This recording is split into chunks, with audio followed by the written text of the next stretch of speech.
Pemuda pencari madu tersesat di alam gaib di hutan Kalimantan, bertemu wanita cantik dan tak mau pulang.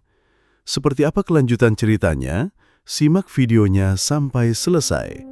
Semoga kalian yang menonton video ini selalu diberikan kesehatan dan rezeki yang melimpah.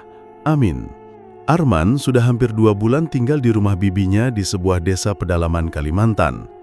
Ia merantau dari Jawa karena tergiur cerita tentang hasil hutan yang bisa dijual dengan harga tinggi. Salah satunya madu hutan yang banyak dicari orang kota. Awalnya, ia hanya membantu bibinya di ladang. Tapi setelah mendengar ada pemuda desa yang bisa dapat uang besar hanya dari menjual madu, ia mulai tertarik untuk mencoba. Suatu pagi, Arman diajak 2 pemuda desa, Jaya dan Budi, untuk ikut mencari madu. Mereka sudah terbiasa masuk ke hutan, bahkan tahu tempat-tempat di mana lebah sering membuat sarang. Dengan membawa parang, kantung anyaman rotan, dan sedikit bekal nasi bungkus, mereka berangkat setelah matahari naik. Di perjalanan, suasana terasa berbeda dari hutan-hutan yang pernah dilihat Arman sebelumnya. Pepohonan menjulang tinggi, rimbun, dan jarang ada cahaya matahari yang tembus ke tanah. Akar-akar besar melintang di jalan, membuat mereka harus hati-hati melangkah. Suara burung, serangga, dan sesekali teriakan monyet terdengar di sekitar mereka. Jaya, yang berjalan paling depan, sering memberi peringatan. Jangan sembarangan ngomong kalau di hutan. Jangan sebut-sebut yang aneh-aneh. Hutan ini ada penghuninya, katanya sambil menyingkirkan ranting. Budi menambahkan, kalau dapat sarang lebah, jangan diambil semua. Sisain buat mereka. Kalau serakah bisa celaka. Arman hanya mengangguk. Dalam hatinya ia merasa itu hanya kepercayaan kampung. Tapi ia juga tak mau membantah, takut dianggap sombong. Setelah hampir 1 jam berjalan, mereka menemukan pohon besar yang dipenuhi sarang lebah. Jaya langsung menyiapkan asap dari daun kering yang dibakar untuk mengusir lebah, sementara Budi menyiapkan wadah untuk menampung madu. Arman memperhatikan dengan kagum bagaimana 2 temannya itu bekerja. Mereka tidak panik meski lebah terbangan. Gerakan mereka teratur, sudah seperti orang yang biasa. Begitu madu terkumpul cukup banyak, Jaya bilang, "Sudah, jangan habiskan, kita cari lagi di tempat lain." Mereka pun melanjutkan perjalanan lebih dalam. Arman mulai merasa lelah, tapi rasa penasarannya lebih besar. Ia ingin membuktikan bahwa ia juga bisa menemukan sarang lebah sendiri. Ia sengaja berjalan agak menjauh dari Jaya dan Budi. Setiap kali melihat pohon besar, ia berhenti, menengok ke atas, berharap ada sarang lebah yang besar. Saat itulah ia melihat di kejauhan, di cabang pohon tinggi, ada sesuatu yang tampak seperti sarang lebah raksasa. Bentuknya bulat besar, menggantung dan terlihat dari celah-celah daun. Matanya berbinar. Ia yakin kalau itu bisa diambil, hasilnya pasti jauh lebih banyak dibanding yang tadi. Kalau aku bisa dapat sarang itu, aku nggak perlu lama-lama di desa, bisa langsung bawa pulang uang banyak, pikirnya. Tanpa memberitahu Jaya dan Budi, ia berjalan pelan mendekati pohon itu. Semakin dekat, semakin jelas sarang itu terlihat. Ia tidak sadar kalau langkahnya sudah jauh meninggalkan jalur yang mereka lewati tadi. Arman sempat menoleh ke belakang, tapi tidak melihat Jaya dan Budi. Suara mereka pun tidak terdengar lagi. Ia mencoba memanggil, "Jaya, Budi, tunggu aku!" Teriaknya keras, tapi yang menjawab hanya suara burung yang terbang kaget. Ia mulai ragu, tapi pikirannya kembali ke sarang lebah besar itu. "Nggak apa-apa, nanti juga ketemu jalan balik," katanya meyakinkan diri. Dengan hati-hati, ia mendekati pohon itu. Sarang lebah memang ada, tapi letaknya terlalu tinggi. Ia mencoba mencari akal bagaimana cara memanjat. Di bawah pohon, ia menemukan bekas batang kayu tumbang yang bisa dipakai sebagai pijakan. Ia pun mulai memanjat dengan susah payah. Namun baru setengah jalan, ia merasa ada yang aneh. Angin yang tadi sejuk tiba-tiba menjadi panas. Suara hutan seperti menghilang. Tidak lagi kicauan burung atau gesekan daun. Yang terdengar hanya detak jantungnya sendiri. Arman berhenti memanjat dan melihat sekeliling. Tiba-tiba ia merasa pohon-pohon di sekitarnya tampak berbeda. Arah yang tadi ia lewati tidak lagi sama, jalannya seperti berubah. Ia mulai panik. Kenapa rasanya beda ya? Gumamnya. Ia segera turun kembali. Setelah kakinya menapak tanah, ia mencoba mencari jalan pulang, tapi kemanapun ia melihat semua arah tampak sama, pepohonan rapat dan jalan setapak yang samar. Tidak ada tanda-tanda jalur yang dilewati bersama Jaya dan Budi tadi. Arman mulai berteriak lagi, "Jaya, Budi, tunggu aku!" Suaranya keras, tapi tidak ada sahutan. Peluhnya mengucur. Ia berjalan tergesa ke satu arah, berharap menemukan jalan pulang. Namun semakin lama ia berjalan, semakin tidak ada ujung. Semua tampak seperti hutan baru yang asing baginya. Di tengah kebingungan itu, Arman merasa ada sesuatu yang mengikuti. Ia mendengar suara langkah pelan di belakangnya. Ia menoleh cepat, tapi tidak ada siapa-siapa. Ia berjalan lagi, suara itu muncul lagi. Semakin cepat ia berjalan, semakin cepat juga langkah itu. "Siapa?" teriak Arman. Tetap tidak ada jawaban.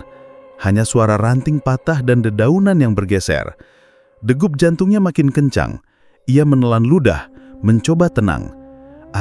Mungkin cuma perasaanku saja," katanya, tapi ia tahu ada yang tidak wajar. Ia akhirnya berhenti, duduk di bawah pohon besar sambil menenangkan diri. Ia mulai menyesal meninggalkan Jaya dan Budi. "Kenapa tadi aku nggak dengar kata mereka ya? Bodoh sekali," ucapnya pelan. Langit perlahan meredup. Cahaya matahari yang tadinya menembus sedikit, kini hampir hilang. Arman sadar ia harus segera menemukan jalan pulang, kalau tidak bisa bahaya. Ia bangkit lagi, melangkah tanpa arah. Semakin jauh ia berjalan, semakin ia merasa tersesat. Sampai akhirnya di kejauhan, ia melihat cahaya samar, seperti lampu rumah. Arman tertegun. Di tengah hutan ada kampung, pikirnya heran. Rasa takutnya sedikit hilang, berganti dengan harapan. Ia segera menuju cahaya itu tanpa menyadari kalau ia baru saja melangkah masuk ke sesuatu yang lebih berbahaya daripada sekedar tersesat di hutan. Arman berdiri terpaku di tengah hutan yang semakin gelap. Nafasnya terengah-engah karena sejak tadi ia terus berlari mencari jalan. Kerimat membasahi kausnya padahal angin malam sudah mulai menusuk kulit. Ia mencoba mengingat kembali jalur yang dilalui, tapi semua tampak sama. Pepohonan besar, semak lebat, dan akar-akar yang menjalar. "Kenapa hutan ini kayak nggak ada ujungnya?" keluhnya sambil menendang ranting kering. Ia mencoba memanggil lagi nama kedua temannya. Suaranya memecah keheningan, tapi tak ada balasan. Yang ada hanya suara burung malam yang sesekali terdengar. Perasaan aneh mulai menguasai hatinya. Ia merasa benar-benar sendirian. Arman tahu ia tidak boleh diam terlalu lama. Ia melanjutkan langkah ke arah yang menurutnya lebih lapang. Namun setiap kali ia merasa menemukan jalan setapak, ujungnya selalu buntu, ditutup sembak rapat atau batang pohon tumbang. Ketika rasa paniknya semakin menjadi, ia melihat sesuatu yang membuatnya terhenti. Dari kejauhan, tampak cahaya samar, seperti lampu minyak atau pelita. Matanya melotot tak percaya. "Perasaan tadi nggak ada rumah di sini. Masa iya ada kampung?" gumamnya sambil menendang ranting kering. Ia mencoba memanggil lagi nama kedua temannya. Suaranya memecah keheningan, tapi tak ada balasan. Yang ada hanya suara burung malam yang sesekali terdengar. Perasaan aneh mulai menguasai hatinya. Ia merasa benar-benar sendirian. Arman tahu ia tidak boleh diam terlalu lama. Ia melanjutkan langkah ke arah yang menurutnya lebih lapang. Namun setiap kali ia merasa menemukan jalan setapak, ujungnya selalu buntu, ditutup sembak rapat atau batang pohon tumbang. Ketika rasa paniknya semakin menjadi, ia melihat sesuatu yang membuatnya terhenti.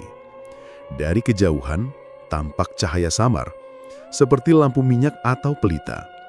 Matanya melotot tak percaya. "Perasaan tadi nggak ada rumah di sini. Masa iya ada kampung?" gumamnya sambil menendang ranting kering. Ia mencoba memanggil lagi nama kedua temannya. Suaranya memecah keheningan, tapi tak ada balasan. Yang ada hanya suara burung malam yang sesekali terdengar. Perasaan aneh mulai menguasai hatinya. Ia merasa benar-benar sendirian. Arman tahu ia tidak boleh diam terlalu lama. Ia melanjutkan langkah ke arah yang menurutnya lebih lapang. Namun setiap kali ia merasa menemukan jalan setapak, ujungnya selalu buntu, ditutup semak rapat atau batang pohon tumbang. Ketika ia mendekati salah satu rumah, Pintunya terbuka perlahan, seolah ada yang menyambut. Dari dalam, keluar seorang wanita muda dengan wajah cantik dan pakaian tradisional sederhana. Rambutnya panjang tergerai, wajahnya tersenyum ramah. "Selamat datang," ucap wanita itu dengan suara lembut. Arman terdiam, kaget sekaligus lega. "Oh, iya Mbak, maaf ganggu, saya tersesat. Dari tadi nyari jalan keluar nggak ketemu." Wanita itu menatapnya dengan tatapan menenangkan. "Kamu sudah jauh masuk. Hutan ini tidak mudah dilewati orang asing. Ayo masuk dulu, istirahat." Arman ragu tapi tubuhnya memang sudah lelah. Ia pun mengikuti wanita itu masuk. Di dalam rumah, ia melihat meja kayu dengan makanan tersaji. Ada nasi, lauk, dan air dalam kendi. "Silakan makan dulu, pasti lapar," kata wanita itu. Arman menelan ludah. Ia heran kenapa makanan itu sudah siap, seperti memang disediakan untuknya. Namun rasa laparnya mengalahkan rasa curiga. Ia duduk dan mulai makan. Anehnya meski makanan terlihat enak, rasanya hambar, nyaris tidak ada rasa. "Namamu siapa?" tanya wanita itu sambil duduk di seberang meja. "Arman, saya dari desa sebelah. Tadi masuk hutan sama teman-teman, tapi malah terpisah." Wanita itu mengangguk pelan. "Teman-temanmu tidak bisa ke sini. Tempat ini hanya terbuka untuk orang yang dipilih." "Dipilih? Maksudnya apa?" Wanita itu hanya tersenyum tanpa menjawab. Arman semakin bingung. Baginya, semua ini tidak masuk akal. Bagaimana mungkin ada kampung sebesar ini di tengah hutan, tapi tidak pernah ia dengar dari orang-orang desa? Seharusnya kalau ada perkampungan, pasti Jaya dan Budi pernah cerita. Ia mencoba menahan pertanyaan tapi rasa ingin tahunya tidak terbendung. "Mbak, ini sebenarnya kampung apa ya? Kok saya nggak pernah dengar ada orang tinggal di sini?" Wanita itu menatapnya lama kemudian berkata pelan, "Kamu tidak perlu memikirkan itu sekarang. Yang penting, kamu sudah sampai. Di sini kamu aman." Jawaban itu justru membuat Arman semakin tidak tenang. Ia merasa ada yang disembunyikan. Namun rasa lelahnya membuatnya malas bertanya lebih jauh. Malam semakin larut. Dari jendela, Arman melihat beberapa orang berjalan melewati halaman rumah.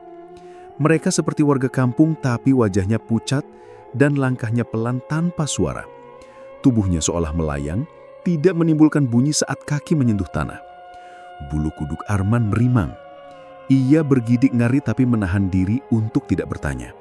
Ia hanya berpura-pura tidak melihat. Wanita itu menyuruhnya tidur di kamar kecil di samping ruang tamu. "Besok kamu bisa lihat kampung ini lebih jelas," katanya sambil menutup pintu.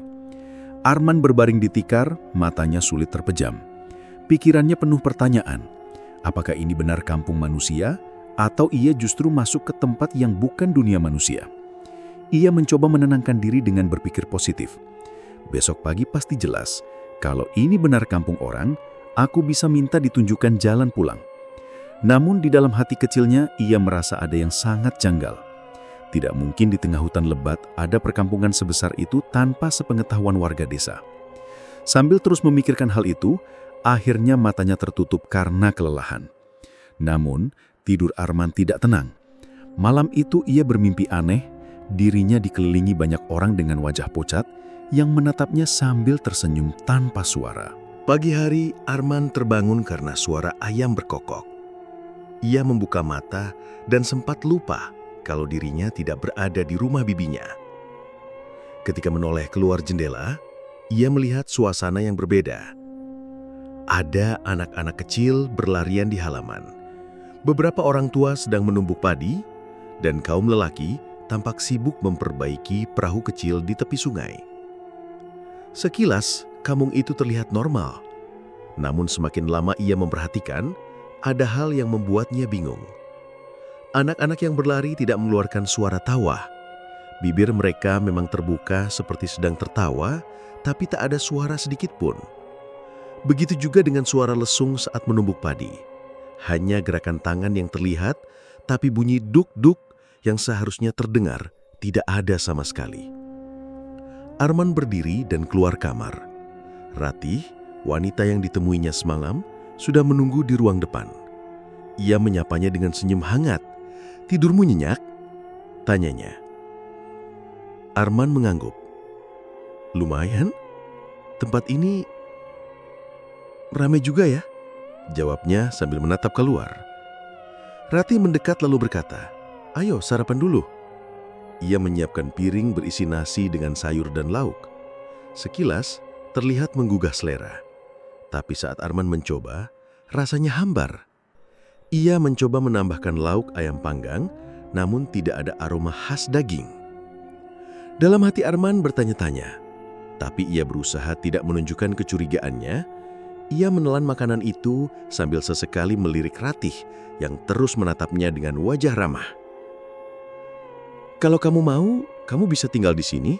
Tidak perlu khawatir lagi tersesat," ucap Ratih pelan. Arman terdiam. Kalimat itu membuatnya bingung. Bagaimana bisa wanita ini langsung menawarkan tempat tinggal padahal mereka baru bertemu? Setelah makan, Ratih mengajak Arman berkeliling kampung. Ia melihat rumah-rumah kayu berjejer.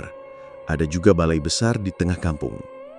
Warga terlihat sibuk, namun sekali lagi, semua aktivitas itu terasa janggal karena tidak ada suara yang semestinya terdengar. Saat melewati sekelompok orang yang sedang mengangkut kayu, Arman mencoba menyapa. "Selamat pagi." Mereka menoleh dan membalas dengan senyum, tapi tidak ada satupun yang menjawab dengan kata-kata. Arman merasa bulu kuduknya merinding. Ia menoleh ke Ratih, ingin bertanya, tapi wanita itu langsung memegang lengannya dan berkata, "Tidak usah dipikirkan. Mereka memang begitu." Jawaban singkat itu membuat Arman semakin penasaran, namun karena sikap Ratih yang tenang, ia berusaha menahan diri. Menjelang siang, Ratih mengajak Arman duduk di dekat sungai. Arman memperhatikan air yang mengalir. Anehnya meski air bergerak deras, suara gemericiknya hampir tidak terdengar. "Kenapa di sini sunyi sekali?" Akhirnya Arman memberanikan diri bertanya. Ratih menyenyum samar. "Kamu akan terbiasa. Tempat ini memang berbeda dengan tempatmu." Arman mengerutkan dahi. "Tapi kampung ini seharusnya ramai. Kenapa semua orang hanya tersenyum tanpa bicara?" Ratih tidak langsung menjawab. Ia menatap Arman dalam-dalam, lalu berkata, "Mereka hanya menerima kehadiranmu. Tidak semua orang bisa masuk ke sini. Anggap saja kamu sedang beruntung." Kata-kata itu tidak membuat Arman lega. Justru ia merasa seperti sedang dipermainkan. Namun ada sesuatu dari Ratih yang membuatnya sulit marah.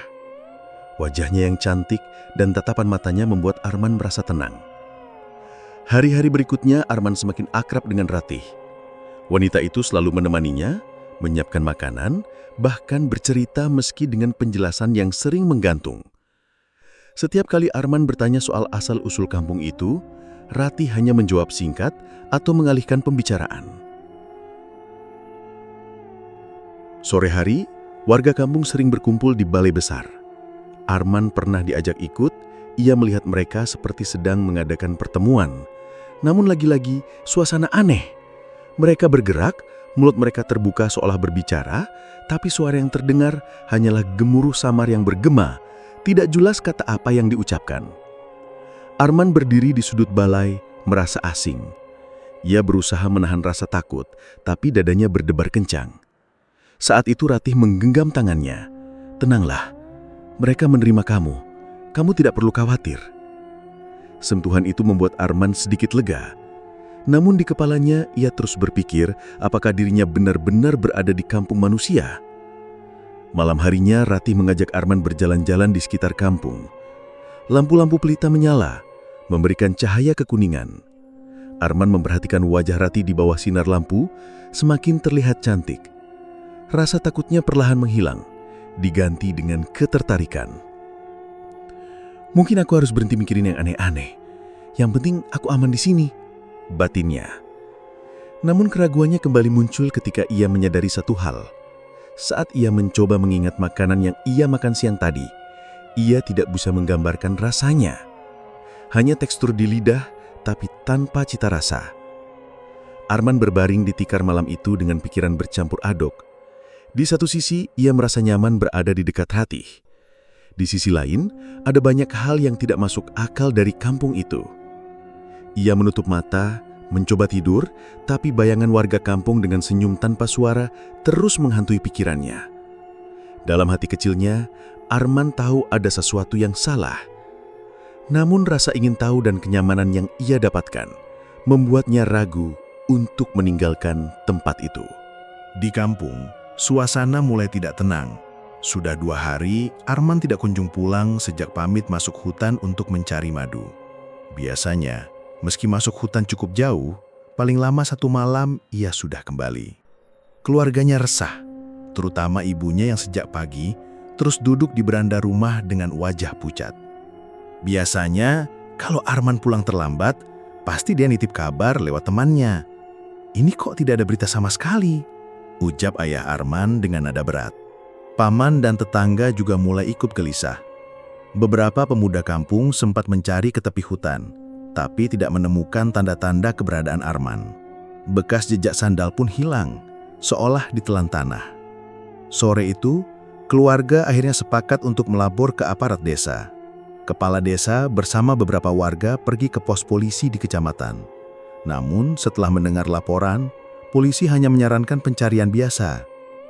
Kalau tersesat, biasanya orang akan mencoba mencari jalan keluar. "Besok kita bantu tim pencarian." Mendengar jawaban itu, keluarga Arman makin bingung. Ibunya menahan tangis, sementara adiknya, Dina, terus bertanya-tanya, "Kenapa harus nunggu besok? Kalau malam ini Arman kenapa-kenapa bagaimana?" Malam pun datang, tapi suasana rumah tetap ramai oleh warga yang ikut prihatin. Beberapa orang tua di kampung saling berbisik. Ada yang bilang Arman mungkin jatuh ke jurang. Ada juga yang menduga diganggu binatang buas. Namun tidak sedikit yang berbisik pelan tentang hal-hal gaib. "Kalau menurut saya, ini bukan sekedar hilang biasa. Hutan itu kan ada penunggunya," ujar seorang tetua kampung. Akhirnya usulan pun keluar agar keluarga mendatangi Pak Banyu, seorang pemuka adat yang sudah dikenal sejak lama sebagai orang yang mengerti hal gaib. Keesokan paginya, ayah dan paman Arman pergi ke rumah Pak Banyu. Rumah itu berada di pinggir kampung, sederhana tapi sering didatangi orang untuk minta petunjuk. Begitu sampai, Pak Banyu sudah menunggu di beranda seolah tahu ada tamu yang datang. "Ada apa? Wajah kalian kelihatan berat sekali," tanya Pak Banyu sambil mempersilahkan duduk. Ayah Arman langsung menjelaskan bahwa anaknya tidak pulang sejak masuk hutan 2 hari lalu. Ia juga menceritakan bahwa polisi baru akan melakukan pencarian dengan cara biasa. Pak Banyu mengangguk pelan. Kalau cuma tersesat, dia pasti bisa keluar sendiri. Arman itu bukan anak kecil. Dia sudah paham jalur hutan. Saya curiga ini ada kaitannya dengan makhluk penunggu. Paman Arman menelan ludah. "Maksudnya ditarik ke alam lain, Pak?" "Bukan ditarik, tapi ditutupi. Mereka bisa membuat Arman melihat sesuatu yang berbeda dari kenyataan. Bisa jadi sekarang dia merasa ada di tempat lain, padahal tubuhnya masih di sekitar hutan itu." Ucapan itu membuat ayah Arman terdiam lama. Sulit diterima, tapi hatinya merasa ada yang benar dari perkataan Pak Banyu. "Kalau benar begitu, apakah Arman masih bisa diselamatkan, Pak?" tanya ayahnya dengan suara bergetar. "Masih, tapi waktunya tidak banyak. Semakin lama ia berada di bawah pengaruh mereka, semakin sulit dipanggil kembali. Kalau sudah terlalu dalam, dia bisa lupa jalan pulang dan memilih menetap di sana." Keluarga mulai panik mendengarnya. Ibunya bahkan langsung menangis ketika diberitahu kabar itu. Namun Pak Banyu menenangkan. "Menangis tidak akan membantu. Kalau kalian mau, malam ini juga kita lakukan upaya pencarian dengan cara adat. Tapi harus yakin dan tidak ragu. Kalau ragu, lebih baik tidak usah ikut." Sempat ada perdebatan di dalam keluarga. Ada yang merasa lebih baik menunggu tim aparat saja. Tapi sebagian besar, terutama ibu dan ayah Arman, tidak sanggup menunggu. Mereka merasa waktu sangat berharga. Akhirnya keputusan diambil. Mereka mengikuti saran Pak Banyu. Malam itu, beberapa orang keluarga dekat dan pemuda kampung berkumpul di rumah Pak Banyu. Mereka diminta membawa pakaian Arman, air dari rumahnya, serta sedikit makanan kesukaan Arman. Semua itu akan digunakan dalam ritual pencarian. Sebelum berangkat, Pak Banyu mengingatkan, kalau nanti di hutan ada suara memanggil, jangan dijawab sembarangan. Kalau melihat bayangan atau cahaya aneh, Jangan diikuti. Fokus hanya pada doa dan langkah kita. Dengan membawa obor dan perlengkapan, mereka pun berangkat menuju hutan. Jalanan gelap, suara jangkrik terdengar keras, ditambah angin yang terasa dingin menusuk. Beberapa pemuda mulai terlihat tegang. Di tengah perjalanan, salah satu tetangga berbisik, "Apa benar Arman bisa balik kalau memang dia ditutupi makhluk halus?" Pak Banyu menjawab tanpa menoleh, "Bisa, tapi jangan harap mudah. Mereka tidak akan melepaskan begitu saja." Semakin dalam mereka masuk, suasana makin terasa berat. Beberapa orang merasa pundaknya ditekan. Ada juga yang mendadak merinding. Namun Pak Banyu tetap berjalan mantap. Sampai di satu titik, ia berhenti. "Di sini, saya merasakan jejaknya ada di sekitar tempat ini." Ayah Arman menoleh ke sekeliling, tapi yang terlihat hanya pepohonan besar dan semak belukar. Tidak ada tanda-tanda manusia. Pak Banyu kemudian menyiapkan ritual. Ia menyalakan kemenyan, membaca doa, lalu menaruh pakaian Arman di atas tanah. Perlahan, asap mengepul dan angin berputar aneh. Tiba-tiba, salah satu pemuda menunjuk ke arah gelap. "Pak, saya seperti melihat bayangan Arman di sana." Ayahnya refleks hampir berlari. Tapi Pak Banyu menahan. "Jangan gegabah, itu bisa jebakan." Benar saja, tak lama terdengar suara yang sangat mirip Arman memanggil. "Ayah, Ibu, aku di sini." Suara itu lirih tapi jelas. Ibu Arman langsung menangis mendengar suara itu. "Itu anak saya, itu jelas suara Arman." Pak Banyu tetap tegas. "Tahan dulu. Kalau kalian langsung menyahut, bisa-bisa yang datang bukan dia." Situasi menjadi sangat menegangkan. Di satu sisi, keluarga yakin mendengar suara Arman. Di sisi lain, mereka harus mempercayai peringatan Pak Banyu. Ritual pun dilanjutkan. Pak Banyu mempercikan air dari rumah Arman sambil memanggil nama Arman berulang kali. Angin bertiup lebih kencang. Suara burung malam tiba-tiba riuh. Konflik semakin kuat. Keluarga dihadapkan pada pilihan. Apakah mereka tetap bersabar mengikuti cara adat yang terasa lambat, ataukah mereka langsung mengejar suara yang terdengar jelas? Namun akhirnya, mereka sepakat untuk menahan diri dan tetap percaya pada Pak Banyu. Malam itu pencarian belum selesai, tapi tanda-tanda bahwa Arman masih hidup sudah muncul.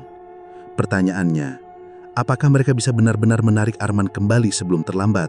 Malam itu, hutan terasa lebih sunyi daripada biasanya. Obor yang dibawa rombongan Pak Banyu menjadi satu-satunya cahaya di tengah gelap pekat pepohonan. Wajah semua orang tegang, tapi mereka tidak berani mundur. Pak Banyu duduk bersila di tanah lapang yang dipilih sebagai titik ritual. Di depannya sudah disiapkan sesajen, nasi putih, ayam kampung panggang, kue tradisional, dan kendi berisi air. Asap kemenyan mengepul perlahan, membuat suasana semakin mencekam. "Semua orang tetap di belakang saya. Jangan ada yang bicara kecuali diminta. Apapun yang terdengar nanti, anggap saja tidak ada. Fokus kita hanya untuk memanggil Arman kembali," ucap Pak Banyu tegas. Ayah dan ibu Arman mengangguk, meski wajah mereka penuh kecemasan. Pak Banyu mulai melantunkan doa-doa dengan suara berat dan berulang-ulang. Tangannya sesekali memercikan air ke arah 4 penjuru, seakan memberi tanda batas. Pemuda kampung yang ikut berjaga merasakan hawa dingin merambat ke kulit mereka. Di sisi lain, Arman sedang duduk di sebuah balai bambu bersama Ratih. Malam itu terasa berbeda. Udara di perkampungan aneh itu bergetar, seolah ada sesuatu yang masuk dari luar. Arman tiba-tiba mendengar samar-samar suara tabuhan yang ritmis. Suara itu makin lama makin jelas, seperti berasal dari jauh, tapi semakin mendekat. Arman berdiri, menajamkan telinga. "Ratih, kamu dengar tidak? Ada orang memanggil namaku." Ratih langsung memegang tangannya dengan panik. "Tidak usah dengarkan, itu hanya angin. Tetaplah di sini bersamaku." Namun suara itu semakin jelas. Tabuhan diiringi teriakan lirih yang menyebut namanya berkali-kali. Arman merasakan dadanya bergetar. Ada sesuatu yang memanggil dari dalam hatinya, seakan ada jalan pulang yang terbuka. Ratih semakin cemas. Ia memeluk Arman erat-erat. "Jangan pergi, di sini kamu punya segalanya. Aku akan selalu menemanimu. Tidak ada yang bisa menyakitimu lagi." Arman menatap wajah Ratih. Memang sejak tinggal di sana, ia merasa tenang dan tidak kekurangan apapun. Tapi bagian dari dirinya mulai meragukan semua itu. Kenapa makanan tidak pernah terasa nyata? Kenapa orang-orang di sana tidak pernah terlihat tidur? "Ratih, apa sebenarnya tempat ini? Kenapa aku bisa sampai di sini?" tanya Arman. Ratih terdiam lama sebelum menjawab pelan. "Ini duniamu sekarang. Kamu sudah dipilih untuk tinggal di sini. Kalau kamu keluar, kamu tidak akan bisa kembali." Arman merasa bingung. Hatinya terombang-ambing. Sementara itu suara panggilan dari luar semakin keras, membuat kepalanya berdenyut. Kembali ke hutan, Pak Banyu menutup mata sambil terus membaca doa. Angin berembus kencang, dedaunan bergesekan keras. Tiba-tiba, bayangan samar menyerupai Arman muncul di pinggir cahaya obor. Tubuhnya berdiri kaku, matanya kosong, seolah ragu untuk melangkah. "Itu dia!" seru salah satu pemuda. Namun Pak Banyu segera memberi isyarat dengan tangan. "Jangan mendekat, dia belum sepenuhnya sadar. Kalau kalian sembarangan, dia bisa hilang selamanya." Ayah Arman hanya bisa menatap dengan mata berkaca-kaca. "Arman, nak, pulanglah." Suara ayahnya terdengar sampai ke telinga Arman di alam gaib. Ia menoleh, matanya basah. Ratih segera meraih wajahnya. "Jangan percaya itu. Mereka hanya ingin mengambilmu dariku. Aku yang benar-benar mencintaimu." Arman terdiam. Pikirannya kacau. Ia memang merasa nyaman dengan Ratih, tapi suara ayahnya membawa kerinduan yang tak bisa ia tolak. Ia ingat ibunya, adiknya, dan rumah kecil mereka di kampung. "Arman," suara Pak Banyu terdengar jelas menggema di alam gaib. "Ingat keluargamu, ingat siapa dirimu. Kamu bukan milik mereka. Pulanglah sebelum semuanya terlambat." Ratih mengguncang tubuh Arman dengan panik. "Jangan dengar itu. Aku akan memberimu kebahagiaan yang tidak akan pernah kamu dapatkan di dunia manusia. Kamu tidak perlu bekerja keras, tidak perlu menderita lagi. Di sini semua sudah ada." Arman menutup mata. Bayangan wajah ibunya muncul jelas di kepalanya, sedang menangis di beranda rumah. Ia juga teringat adiknya, Dina, yang selalu menunggunya pulang setiap kali ia mencari madu. Air mata Arman jatuh.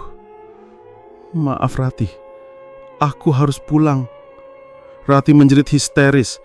Wajahnya yang cantik tiba-tiba berubah pucat, matanya merah menyala. "Tidak, kamu milikku. Kamu tidak akan pergi dari sini." Ia berusaha menarik Arman semakin erat. Tubuh Arman terasa berat, seolah ditarik dua arah. Di hutan, bayangan Arman yang tadi samar kini tampak bergetar seperti tertahan oleh sesuatu. Pak Banyu memperkuat doa sementara para pemuda ikut menundukkan kepala membaca doa bersama. Pak Banyu kemudian mengambil pakaian Arman yang dibawa keluarganya. Ia mengibaskannya ke arah bayangan itu sambil berseru, "Ini rumahmu, ini keluargamu, pulanglah."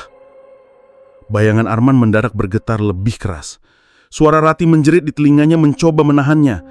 "Kalau kamu pergi, kamu akan menyesal seumur hidup.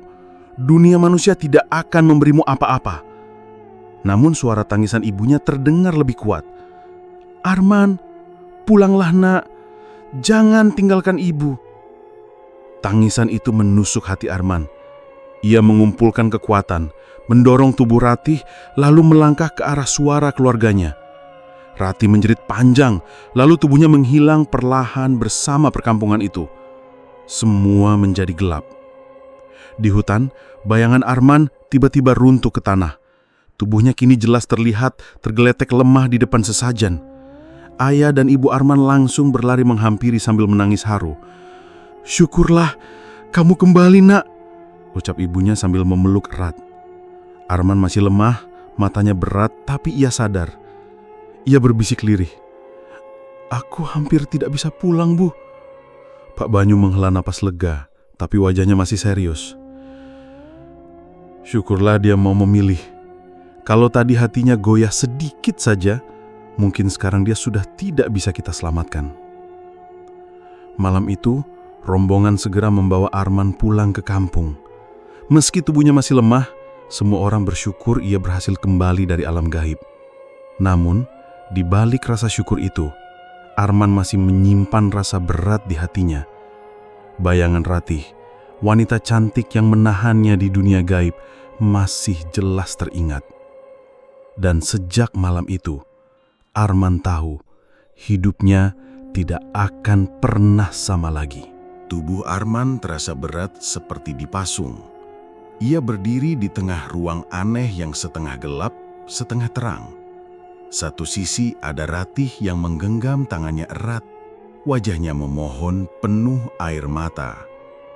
Di sisi lain, suara lantang Pak Banyu terus memanggil namanya, menggema berkali-kali. "Arman, jangan ragu, pulanglah sekarang." Panggilan itu menusuk telinganya. Ia ingin melangkah, tapi tubuhnya kaku. Setiap kali ia mencoba bergerak, tangan Ratih semakin kuat menahannya. "Jangan tinggalkan aku. Kamu sudah menjadi bagian dari sini. Kalau kamu ikut mereka, kamu tidak akan bisa kembali padaku." Suara Ratih bergetar, tapi juga penuh tekanan. Arman menoleh ke arahnya. Wajah Ratih tampak cantik, tapi matanya merah berkilat. Genggaman tangannya dingin, seolah menyalurkan rasa takut yang menjerat. Di sisi lain, samar-samar ia mendengar suara ibunya menangis. Suaranya serak penuh harap. "Arman, nak, pulanglah. Jangan buat ibu kehilangan kamu." Arman menggertakkan giginya. Aku tidak bisa memilih begini, Ratih. Aku bingung." Ratih mendekat, hampir menempelkan wajahnya. "Aku janji, kamu akan bahagia di sini. Tidak ada penderitaan, tidak ada air mata. Kamu hanya perlu bersamaku. Apa kamu tidak percaya padaku?" Arman menelan ludah. Kata-kata itu menggoyahkan pikirannya.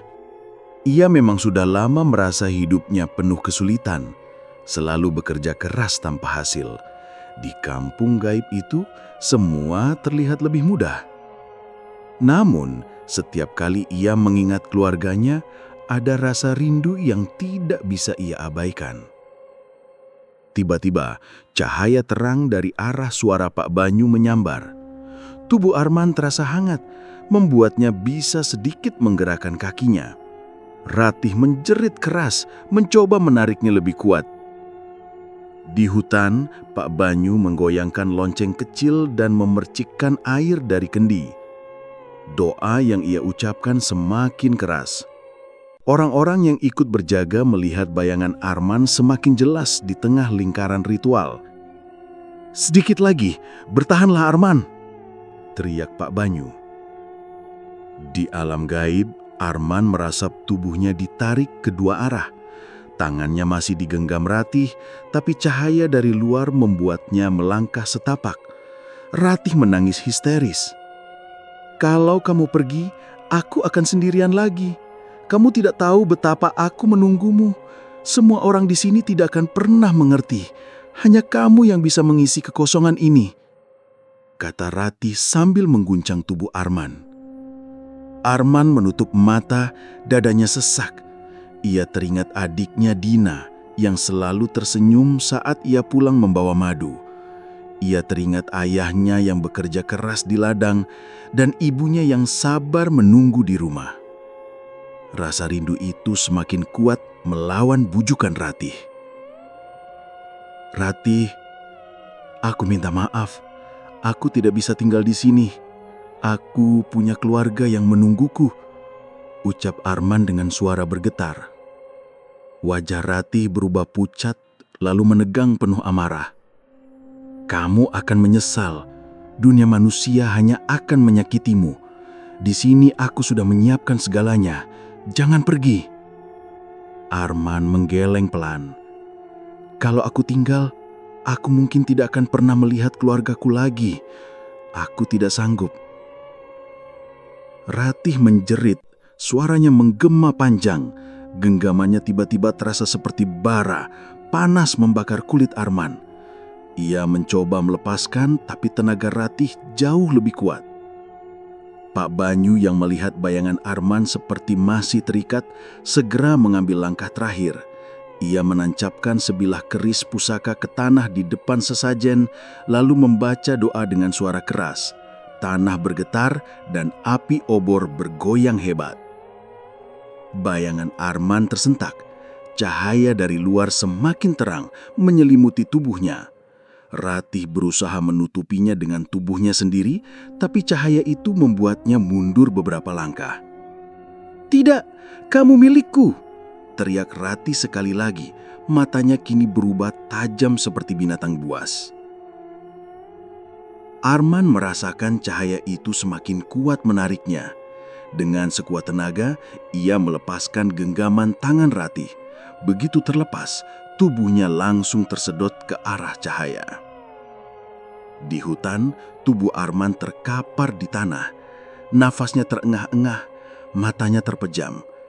Ayah dan ibunya langsung berlari mendekat sambil menangis haru. "Arman, nak, bangunlah!" seru ibunya sambil mengguncang tubuhnya. Arman perlahan membuka mata. Pandangannya kabur, tapi ia bisa melihat wajah keluarganya. Air mata langsung menetes di bibinya. Aku pulang, Bu," katanya lemah. Ayahnya memeluknya erat, tak peduli tubuh Arman masih penuh debu hutan. "Syukurlah, nak, kamu kembali," kata ayahnya. Pak Banyu menghela nafas panjang. Syukurlah dia berhasil memilih. Kalau tadi hatinya terlalu lama ragu, mungkin sekarang dia sudah tidak bisa kita tarik kembali. Semua orang terdiam, hanya terdengar tangisan lega keluarga Arman. Arman mencoba duduk, tapi tubuhnya masih lemah. Di kepalanya, bayangan Ratih masih terpatri. Wajahnya yang menangis, suaranya yang memohon, semua masih jelas.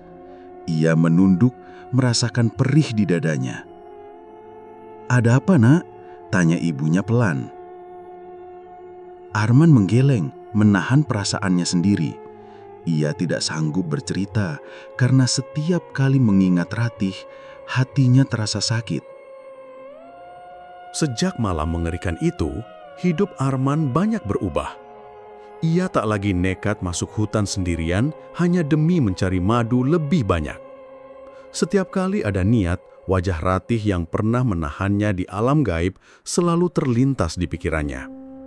Rasa takut bercampur sedih membuatnya lebih berhati-hati. Warga desa sempat heran kenapa Arman mendadak jarang membawa madu dari hutan. Biasanya ia pulang dengan ember penuh, sekarang hanya seperlunya saja. Kalau ada yang bertanya, ia hanya menjawab singkat. "Saya nggak mau lagi ambil berlebihan. Di hutan itu ada yang jaga." Pak Banyu yang menyelamatkannya juga menasehati jangan terlalu berani melanggar pantangan adat. Arman mulai paham bahwa yang terlihat sepele bisa berbahaya kalau diabaikan. Ia pun lebih sering ikut gotong royong di desa daripada berlama-lama di dalam hutan. Keluarga Arman juga ikut lega. Mereka melihat perubahan sikapnya, lebih banyak di rumah, lebih perhatian, dan tidak lagi keras kepala. Meski begitu, terkadang ia masih termenung sendiri, teringat sosok Ratih yang membuatnya hampir terjebak selamanya. Dari kejadian itu, ada beberapa pelajaran yang jadi pegangan. Jangan serakah dan jangan melanggar aturan adat saat masuk hutan. Alam punya batas dan manusia harus tahu diri. Jangan mudah tergoda oleh sesuatu yang tampak indah. Bisa saja itu bukan kenyataan, melainkan jebakan dari dunia gaib. Hargai nasihat orang tua dan tetua adat. Mereka lebih paham mana yang boleh dan mana yang harus dihindari. Sejak itu, Arman menjalani hidup lebih sederhana. Ia sadar keselamatan jauh lebih berharga daripada harta berlimpah. Hutan tetap berdiri megah di tepi desa, tapi bagi Arman, itu bukan lagi tempat mencari untung sebanyak-banyaknya, melainkan pengingat bahwa ada batas yang tak boleh dilanggar.